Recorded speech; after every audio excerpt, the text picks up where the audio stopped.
In Hollywood, one small mistake can ruin your career and your image for the long term. Actress Susan Strasberg learned this lesson after she was caught high on illegal substances and blindly believing her house was haunted by an old lady. But how did this actually affect her career? Stick around to find out. Who exactly is Susan Strasberg? Susan Strasberg was born on May 22, 1938 in New York. She had the luck of being brought up in the entertainment industry as her father was the artistic director of the celebrated Actors Studio, as well as a highly respected acting coach on whom certain stars, especially Marilyn Monroe, heavily depended on. Her mother, former actress Paula Strasberg, was also much respected across the industry. Her father was not only devoted to helping famous actors succeed in their careers, he also focused on helping his daughter make a name for herself as well. Susan attended the Professional Children's School and then spent time at both the High School of Music and Art and the High School of Performing Arts. Throughout this time, she also modeled whenever she would find the chance to. It was clear that Susan would become a part of showbiz from a very young age. After being trained by her father in private, she made her stage debut off-Broadway at the age of 14, and 3 years later, on the strength of a brilliant audition for the director Garson Kanin, was offered the role of Anne Frank in the Pulitzer Prize-winning play. This role instantly made her famous, as Susan portrayed both the girlish and brattish side of Anne Frank and managed to steal the hearts of millions that watched the films. Brooks Atkinsons wrote that Susan was a slender, enchanting young lady with a heart-shaped face, a pair of burning eyes, and the soul of an actress. Susan was then nominated for a Tony Award at the age of 18 and became the youngest actress to star on Broadway with her name above the marquee title. Unfortunately, she was not cast in the George Stevens film version of Anne Frank. Several reasons have been suggested for this. That Stevens did not want to deal with the influence of Strasberg's mother, Paula, and that Stevens saw Susan at the end of the play's run when her performance had become tired. Susan's second film appearance was in 1956 in Joshua Logan's Picnic. Throughout the film, Susan was both funny and touching, opening her even more doors in the film industry. In 1957, she appeared on Broadway in Gina Newy's wistful Time Remembered with Richard Burton. But soon after that, Susan's struggles were exposed. When she got the first leading role in Sidney Lumet's 1958 Stage Struck, she had enough and complained that she hated the fact that her mother was constantly on set with her.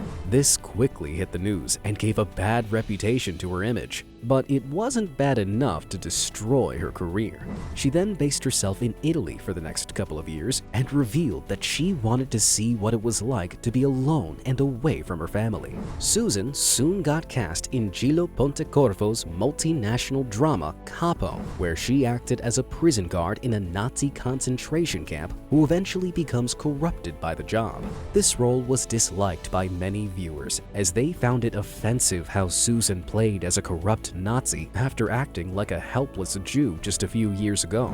However, the film itself did end up being nominated for an Academy Award as its year's best foreign language film. The following year, after her movie in Italy, she traveled to England to film the 1961 Scream of Fear for Hammer Films. She then went on to appear in Hemingway's Adventures of a Young Man and Italy Did Disorder, both released in 1962. In 1963, Susan finally decided to return to the US to appear on Broadway in The Ladies of the Camellias. After that, she shifted her focus more to television and making guest appearances on shows like Bob Hope Presents the Chrysler Theater, The Rogues, Breaking Point, and Burke's Law. 2 years later, the actress went back to England to film Dirk Bogart's Lover in The High Bright Sun, and also appeared on other TV projects such as Run for Your Life, The Big Valley, The Legend of Jesse James, and The Invaders. Her first marriage gave her a bad reputation. She met her soon-to-be husband Christopher Jones for the first time in The Legend of Jesse James before acting with him in the 1967 film called Chubasco, which talked about the San Diego fishing industry. The two ended up marrying the moment they discovered they were having a child together, but the couple filed for divorce just 6 months after they tied the knot. The reason shocked all of Susan's fans. It was discovered that Susan and Christopher Jones used to take a lot of illegal substances to escape reality. However, one day, things spiraled out of control. After a great deal of substance taking, both of them had begun hallucinating and hearing voices all over their home. They became so anxious they moved out of their Beverly Hills home in the middle of the night after they were convinced that the house was haunted by the spirit of an old woman. Another reason for the divorce that was later discovered was due to Christopher Jones's mental instability. Their daughter, who was born just about the time they had a divorce, was also a huge factor in the couple's separation.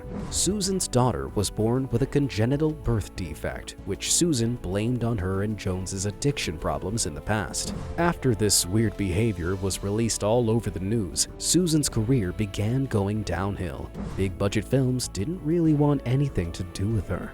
Susan managed to redeem herself through horror movies. A couple of years passed and there was still no luck with Susan's casting opportunities, but things started getting better when she decided to switch her career into a darker direction.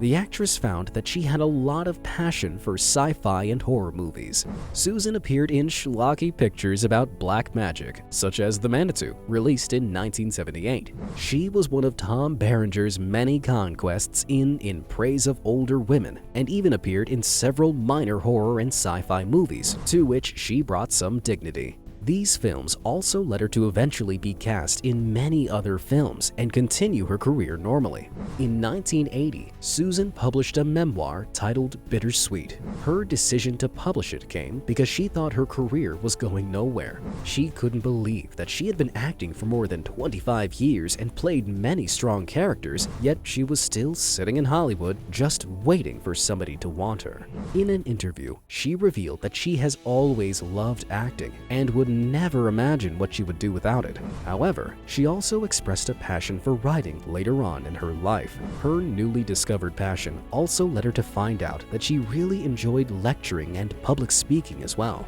Her last appearance in movies was in the 1992 film Light in the Jungle about Albert Schweitzer. Sadly, just a few years after making her final appearance on TV, Susan was diagnosed with breast cancer.